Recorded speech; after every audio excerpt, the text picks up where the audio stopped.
iko njiani kuwa taifa la dunia ya kwanza.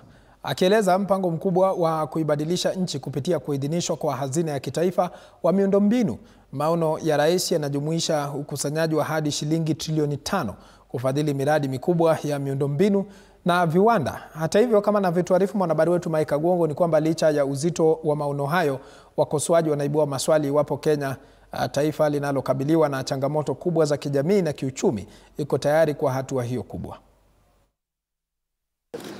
Huku serikali ikifanikisha kuidhinishwa kwa hazina ya kitaifa ya miundombinu, maono ya rais ya kubadilisha Kenya na kumbana na uchunguzi mkali.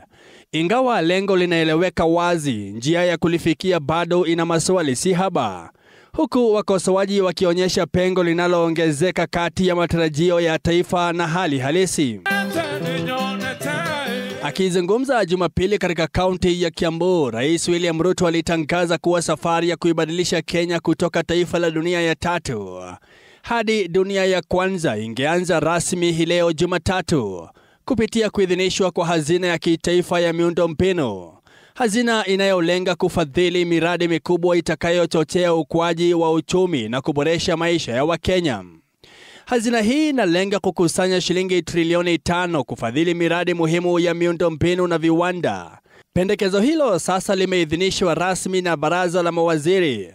Katika kikao kilichofanyika ikulu ya Nairobi hii leo, baraza la mawaziri liliidhinisha kuanzishwa rasmi kwa hazina ya kitaifa ya miundombinu pamoja na hazina ya kitaifa ya ustawi wa taifa, hatua inayofungua njia ya mpango wa uwekezaji wa shilingi trilioni 5. Mpango huu unategemea rasilimali za ndani, uuzaji wa mali za umma, pamoja na uhamasishaji wa mitaji kutoka kwa sekta binafsi. Serikali inasema kuwa kila shilingi itakayowekezwa kupitia hazina hiyo inatarajiwa kuvutia hadi shilingi 10 zaidi kutoka kwa hazina ya pensheni, wafadhili wa maendeleo na wawekezaji binafsi, huku ikipunguza utegemezi wa mikopo na ongezeko la kodi. Baraza la mawaziri pia lilikubaliana kuwa mapato yote yatakayopatikana kupitia ubinafsishwaji yataelekezwa moja kwa moja na kwa matumizi maalum katika miradi ya miundombinu pekee.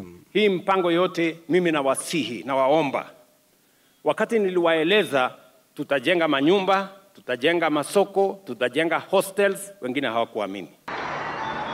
Hata hivyo, huku Nairobi pekee ikiwa na zaidi ya wakazi milioni 4.4 ikilinganishwa na nchi nzima ya Singapore yenye takriban watu milioni 6.1, maswali yanaibuka kuhusu uwezekano wa kufanikisha mageuzi hayo. We are coming to launch a trillion fund in Kenya today, or we are planning to do that.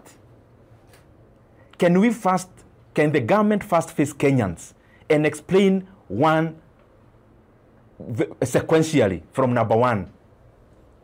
Where has the 4 trillion Kenya shillings the government has borrowed gone to? Kazi iliyo mbele ya serikali ni nzito. Rais William Ruto anaposisitiza nidhamu, uwekezaji na mageuzi ya kiuchumi, Kenya bado inakabiliwa na uhaba wa huduma muhimu, zikiwemo ukosefu mkubwa wa ajira na kuongezeka kwa umaskini. Je, taifa liko tayari kweli kwa mabadiliko yanayolinganishwa na mafanikio ya Singapore? We must cease to become politicians all the time as leaders and become leaders instead. Because, you know, the issue of promising all the time. I'm MP for Kiharu. If I call a baraza in Kiharu and only sell what I want to do, what does that mean about what I have done? Huku rais akisisitiza mipango mikubwa ya miundombinu, mbunge wa Kiharu Ndindi Nyoro anaonya kuwa ahadi za kisiasa hazipaswi kufunika changamoto halisi za kijamii na kiuchumi, akirejelea kupunguzwa kwa fedha za elimu na matatizo katika sekta muhimu. Nyoro anasema serikali lazima iwajibike kwa matendo yake wala si maneno pekee. The close to 4 trillion we have borrowed, besides having been made it possible for basic education to be free and tertiary education to be free, every constituency would have been seeing 12 billion worth of development projects not being launched but finished and completed. Iwapo Kenya itaweza kuiga maendeleo ya haraka ya mataifa kama Singapore, itategemea si ukubwa wa uwekezaji pekee, bali uwezo wa kushughulikia misingi muhimu ya elimu, afya na kupunguza umaskini. Kwa sasa, mpango mkubwa wa rais unakabiliwa na changamoto ya kubadilisha ahadi kuwa uhalisia. Mike Kagwango, TV47, Nairobi. Asante sana Mike Kagwango kwa taarifa hiyo. Kwingineko